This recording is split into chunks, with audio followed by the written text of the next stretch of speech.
Hello, everyone. Welcome to Kiki and Kibitz.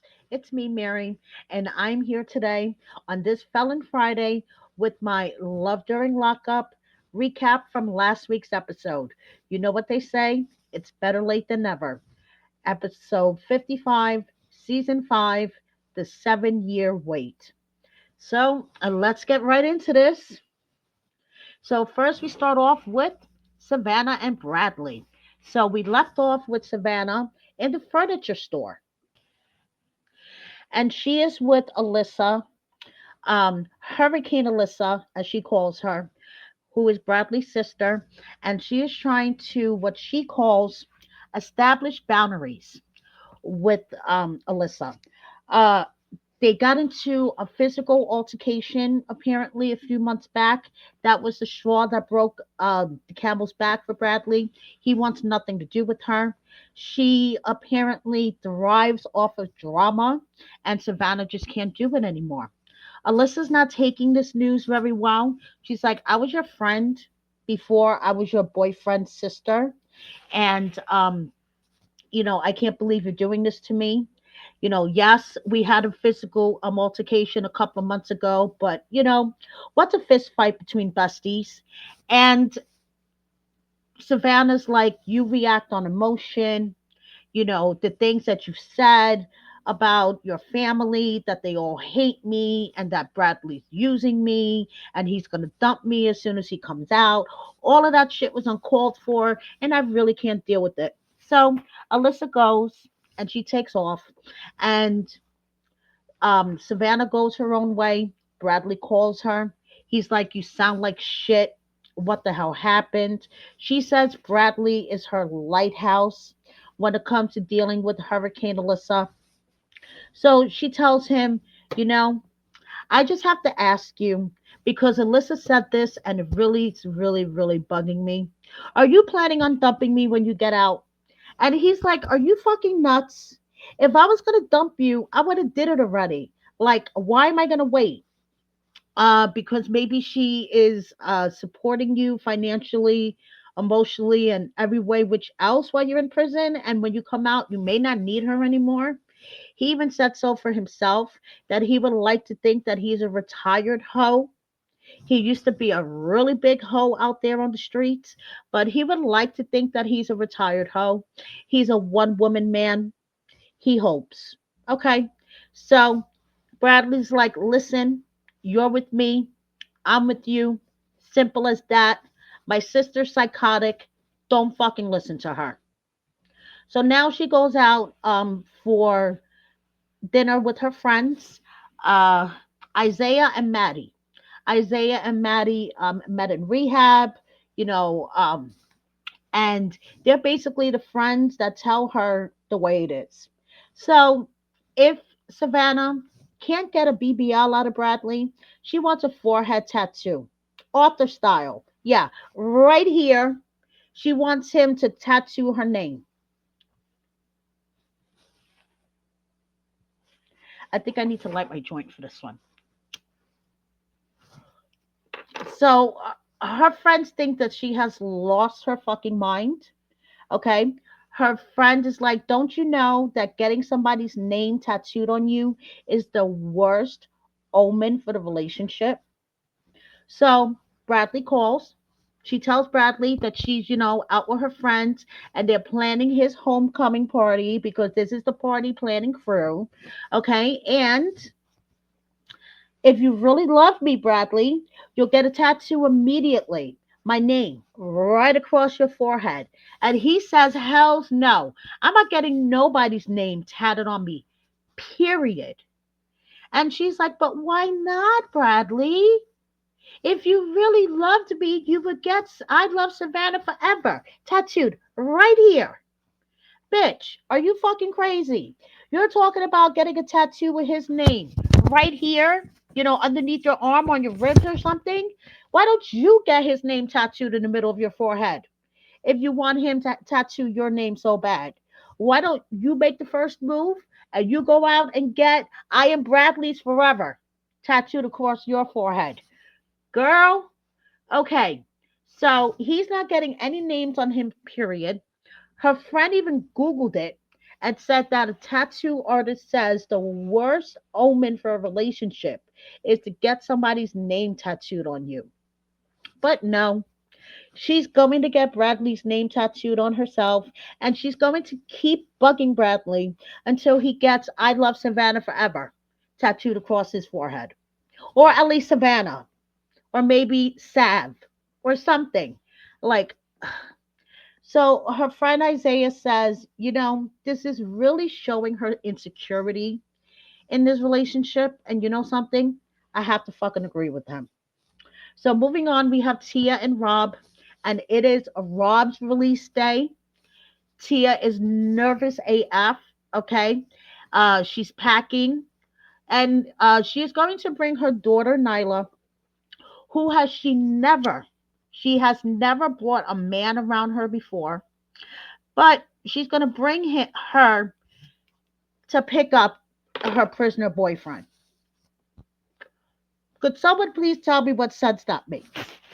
So she got a suite in Queens, okay, so the whole family could be there, and Nyla is going to be staying in Rob's sister and her wife's room, or I'm sorry, yes, her Tia's cousin is married to Rob's sister, so Nyla is going to stay in their room, okay, because Rob loves her cojones and she wants to hunch him profusely and repeatedly. I think she was using the wrong terms, okay? Because as you can see here, hunch, third person present, hunches, basically means to shove or push or nudge, or it's a feeling. When you have a hunch about something, it's a feeling. I don't think she meant to say that she wants to hunch him repeatedly. And cojones, cojones, Tia honey, these are not cojones, okay? Cojones are a man's balls.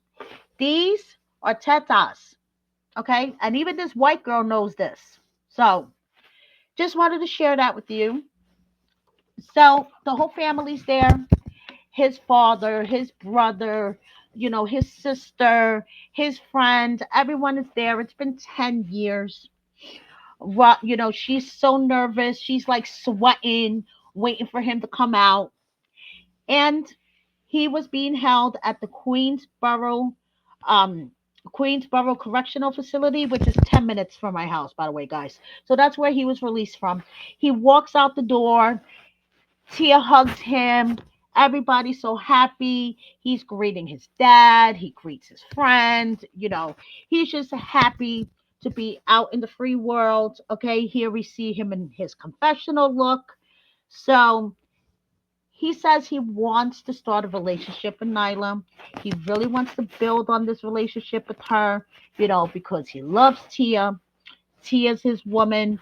That's all fine and dandy.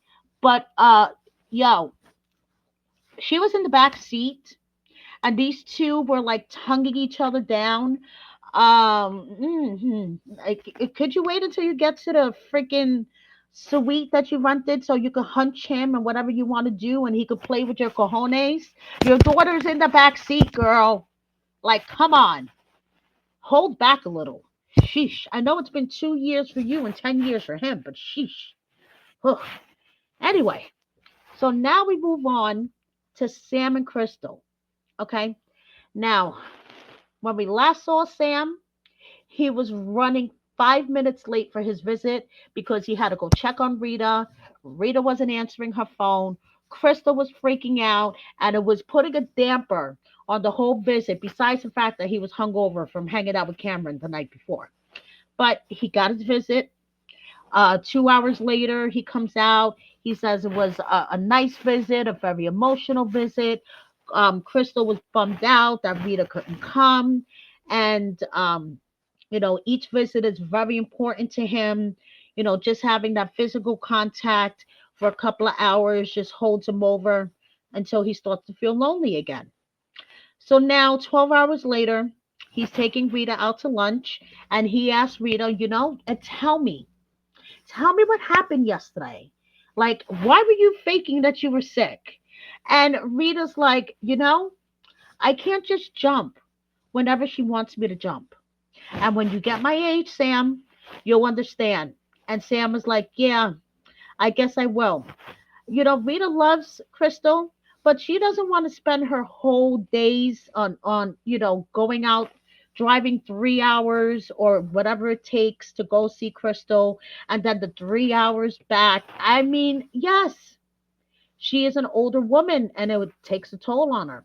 So Sam is taking her out to lunch.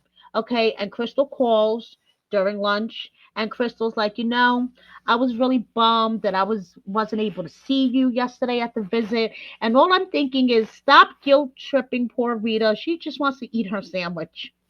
So Crystal starts expressing how much she appreciates Frida and that she knows, when her mom was going through her crazy stages of addiction, that Rita made sure that nothing happened to her.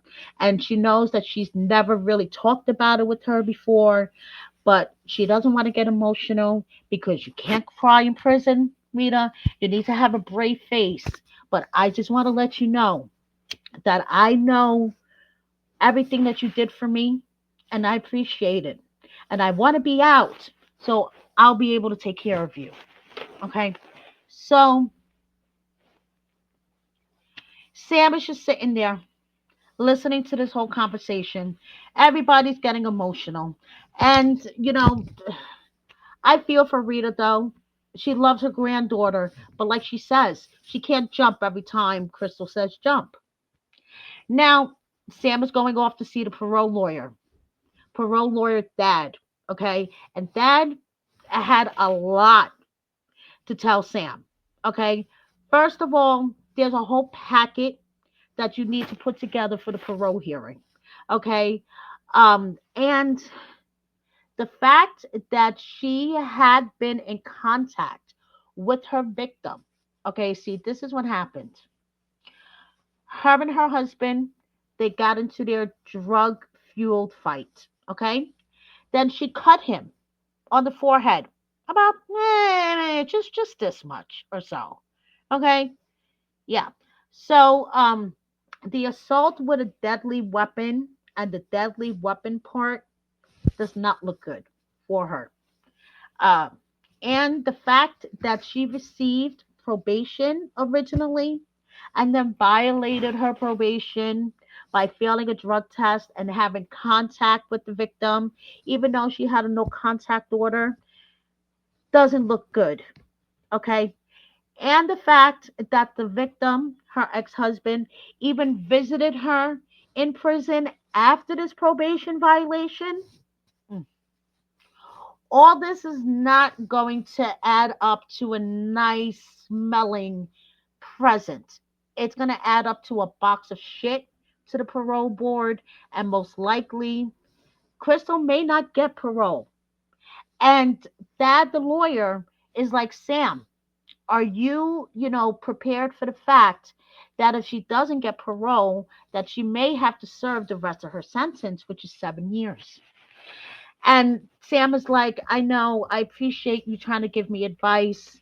But like he says in his confessional, he was asked this question 4 years ago, and their future was more uncertain back then. And he was willing to take the chance and take the risk. But now he really doesn't know if he can hang in there for the 7 years. And you know something? I don't fucking blame him. Okay? Especially hearing the rumors that Crystal has a girlfriend in jail. And we see in a preview that Sam is talking to Rita about Crystal's girlfriend. And maybe the relationship is a lot more serious than she's letting on. Well, I think Sam has a lot of serious decisions to make for himself and his future. He may love Crystal, but is waiting 7 years really worth it? And he's the only one that knows the answer to this. So now we have Jamaica and Donnie. Jamaica's mad because, first of all, Donnie dropped the bomb on her on their last phone call that he may be moving prisons. And she's like, "What do you mean? I moved to Ohio so I could visit you. Like, are you moving further away, closer? Like, what is going on?" The guy doesn't even know why he's going to the hole. Okay. He managed to get a video visit before he was going to be thrown in the hole to break all the news to her, but he has no answers for anything. I'm sorry, this whole thing is smelling like bullshit to me. So, anyway, Jamaica gets a conduct report in the mail. Okay, she's already pissed because she can't get no info out of Donnie. But now she gets this conduct report, which basically says that Donnie has been dealing drugs in prison. Okay, and he had somebody send to Jamaica's Cash App $500 for payment. And now Jamaica is taken off his visitors list. She's like, "How the fuck is my name tied into this when I have nothing to do with drugs? I don't do drugs. I don't fuck with drugs. I don't deal drugs. I don't look at drugs. I don't do anything with drugs. How is my name tied up into this? Oh my God, I am so mad. Let me call the prison and find out what the fuck is going on. Hello? Wait, where's my phone? Hello? This is Shamika, and I'm calling about my man Donnie, inmate number bleep bleep bleep beep beep beep. I got a letter in the mail saying that Donnie's dealing drugs in prison, and we all know that he could be framed because there's a bunch of haters up in there, and they'll frame you. So I want to get info about my man and why is my name in his conduct report? Because I don't fuck with drugs. I don't do anything with drugs. I don't look at drugs. I got kids. I ain't fucking with that. So could you please explain to me, sir, what's going on? And he says, whoever the voice is on the other end, because we all damn know it wasn't prison. Okay? We all know it wasn't prison. He says, "Well, ma'am, you are on his emergency contact list, so I can't tell you anything." She's like, "What? What? Can't give you any information on the inmate. All I can tell you is that an inmate with that name and that inmate number is no longer in this prison." What? Can you tell me where he was moved to? No, sorry, ma'am. Well, thank you. You ain't helped me. Goodbye. She is annoyed. She's annoyed, mad, upset, you name it. She's like, "What the fuck is going on?" The thing that worries me the most is that this is going to fuck up his release date for next year. And that would really suck because I have all sorts of plans for me and my man. And they don't involve drugs. So what the fuck is going on? So we leave Jamaica off with her being so mad. Okay. And she just wants to know what's up, because her man better not be fucking with drugs. She already told him that she don't fuck with that, and now her name is tied to this. So Jamaica ain't fucking happy. Okay, Jamaica is not happy. So moving on, we have MJ and Willie, and MJ is bringing a pig's head to her mom. Her mom wants a pig's head. She's gonna get a pig's head through TSA. Okay. Her mom is going through radiation treatment for cancer of her sinuses, from what I understood. And, you know, she uh, is going to see her mom in Utah. She's leaving for the airport, and Willie calls her. And Willie's like, "So, are you planning on seeing your ex husband when you're out there?" And she just giggles. And he's like, "Listen, don't fuck around, all right? You better behave yourself when you're out there. That's all I'm saying." So Willie says that Ami, MJ's ex husband, is a clown, okay? The only time he calls is when he's real drunk and he wants a piece of ass and he needs to leave his woman alone already. You already had your turn, okay? You know what I'm saying? So leave her alone. I'm like, damn, Willie. So MJ picks up her mom. Mama O, or Mama O doesn't want to appear on camera because she's, lost her hair. She's lost so much weight. She's so weak. But let me tell you, Mama O has lots to say. So Willie calls while they're in the car and she talks to Willie. She's like, "Hi, how are you? I hope everything's good. I'm glad things are really good." She's known Willie for 16 years. Willie's been around her family. She knows him, but she really loves Ami.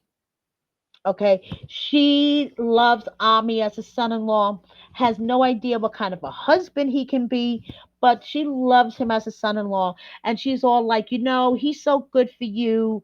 He loves you. There's nothing wrong with that. And if you want to ruin your life by marrying Willie the minute that he comes out of prison, listen, I can't stop you. I'm like, oh, Mama O. Okay, Mama O laying down the truth. Then Mama O blows her daughter up on national TV. Okay, she turns around and says, "If you plan on getting married, why are you still talking to your ex?" Boom, mic drop. Mama O, you may not want to appear on camera. There's no need to. You are bringing it without appearing on camera. So she's like, MJ's like, "How do you know?" And she's like, "You're my daughter. Okay. That's how I know. And you need to stop lying because lying is going to get you nothing but trouble. If you stop lying, everything will go smoothly." So she, drops her mother back off. She gets in the car. And guess what? A ring a ding dingy, a ring a ding dingy. We have Ami calling. "Hey, baby, do you miss me?" And she's like, "What do you want, Ami? I know you miss me. I could hear it through the phone." So, is she going to meet up with him? Are they going to hook up again? She going to have another pregnancy scare like she did last year? Who knows? We shall see. So, I just want to move on quickly to the tea segment before I let you guys go. Um, Willie, he was involved in a slow speed chase, not a high speed chase. Okay. This is why he's in prison. Okay. He took the cops on a slow speed chase in a stolen BMW, had guns and drugs, tried to throw them out the window. So, yeah. So that's what he's in prison for, a slow speed chase. Savannah had mentioned in previous episodes that she has been arrested. This is Savannah's mugshot from one of her arrests. Um, and then we have Savannah taking a selfie in the mirror and Bradley posting a very weird flashback. Okay, I just want to share this with you guys. He posted this to his Instagram story, oh, I don't know, maybe about a week ago or so. And I was like, what in the hell are we reminiscing here? The days of criminal activity? Okay, here we go.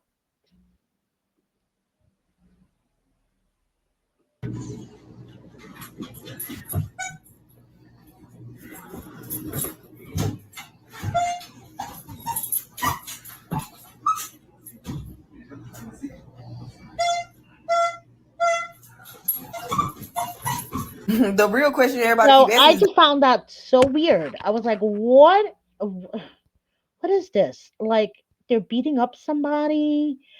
I don't know. So that was Bradley's flashback. Um, Jamaica. Okay, Jamaica has had a lot to say on social media about her storyline and how people are believing her storyline. So somebody wanted to know about her nationality, and she says, "My daddy's side Caucasian mixed with black, my grandma all them look. I got skipped out on my mama's side with the big booty, so I'm literally a black girl in a Caucasian body. I don't know how to dance, play spades, swim, none of that. Y'all can revoke my black card for real. I think I was meant to be a Mexican. All I eat is is Mexican food, but I look Asian. I'm all messed up. And then she posted a picture of her great grandma and her aunt Vicky. Okay. And like I said, Jamaica has been really opinionated about what the fans are believing based on what they see on TV. So she went live. Okay. This was about a week ago or so as well. And she had Donnie on the phone. So let me share this with you guys. Okay. Donnie, why my name is paperwork, boy? And you still ain't got no answers. You ain't got no answers on the show. You ain't got no answers today. You ain't got no answers. What do you know? What do you know? You don't know nothing. That's why it's okay. You're gonna be single by the end of the night. If I don't figure it out, you're gonna be damn single. I don't play them type of game. Baby. Get out the goal, I just said. I'm sorry. Can I teach you to get in the goal sometimes? You still don't know nothing. You still don't know nothing. I know that's right. You don't never know shit. Donnie, what's one of your main goals? Shut up. Somebody said, what's one of your main goals to accomplish when you are released? And speak up, Michael Jackson. He be trying to talk like Michael Jackson. I can't hear one. It's to make sure that I get me another house. Mm-hmm. Which is a great goal. Getting another That's your house. only main goal? Yeah. You out of there. I want to know better. You do that. That's my No. goal. I want to promote something, and like I don't want to just be broke. And I don't this like you, to Elsa. me I'm not. is a great main goal. Okay, to be one of his goals. If he has the finances to do it, listen, buy another house. Houses are great investments, just legit sources of income. And I don't think the income that he's making in jail is a legit source of income. But who the hell knows? We shall see as the season develops. Okay, because of course we're all just basing on what we see on TV. So we have Tia, okay, who says opinions are like assholes. Everybody has one. You guys know I always say that. Word on the street, Tia and Rob are not together. Looking at her social media, it would kind of seem that way, but of course, I'm not a psychic. I don't know. I am trying to get interviews with Tia, Savannah, um, actually Jamaica and I are in talks, getting her on. It's just timing and stuff. So I'm looking forward to sitting down and talking to these chicks. So Sam posts a picture of his car on Facebook, just like I had the chance to sit down and have a conversation with Kate. Okay, Kate, one third of the Kate Kaylee Hunter love triangle that's going on. I really wanted to know what the fuck she was thinking signing him up for these writer prisoner websites. So I decided to ask her, like, what was up with the signing Hunter up for the writer prisoner websites? Check out my full interview if you haven't already. But this is what she said. Friends, when he first Yeah. went in, and then it turned romantic, Yeah. right? So, what possessed you to sign him up for these writer prisoner websites? So the order of things was that we were friends when he went in. I signed him up for writer prisoner. And then when it got closer to him getting out and we were talking regularly, he expressed interest in pursuing a romantic relationship when he got out. Okay. So he sort of chipped away at me. He was So like, so when you signed him up, you guys were still in the friend stage. we were Like friends. Yeah. like it was kind of like you just helping him. Yeah. I was dating Right. other Okay. people then. There So, you go. who am I to say? I was like, go have some fun. Uh, So there you go. You heard it from Kate's mouth. They were just friends at the stage where she signed them up for the Writer Prisoner website. If you haven't checked out my whole interview, please do. Before I let you guys go, two more quick things. My heart and prayers go out to my friend Letitia. She was involved in a car accident yesterday. I spoke to her today. From what I understand, it was really scary. Her friend that was driving got hurt pretty badly. She is banged up and sore, but thank goodness she's okay. And her man is taking care of her, and I am so grateful for that. And I'm so grateful that she's okay. 2025 is starting off really, really bad, guys. I mean, like, what the fuck is in the air? I understand January is supposed to be a full moon month, so I'm just hoping that it's just January and it's not, a prelude of what is going to be, what the rest of the year is going to be like. Anyway, Crime Stories is premiering February 7th. WeTV and Love After Lockup put up the official trailer on Instagram. Um, Remember where you heard about this first? Right here. I was babbling about it over a year ago. Okay, so just saying. And like I said, I decided my 2025 will start on February 1st because January is a free trial month. Thank you so much for watching me. And one more thing, make sure that you're subscribed, hit that like button, and one more thing, share my video with a friend or 10. Thank you so much. See you next time. Bye, everyone.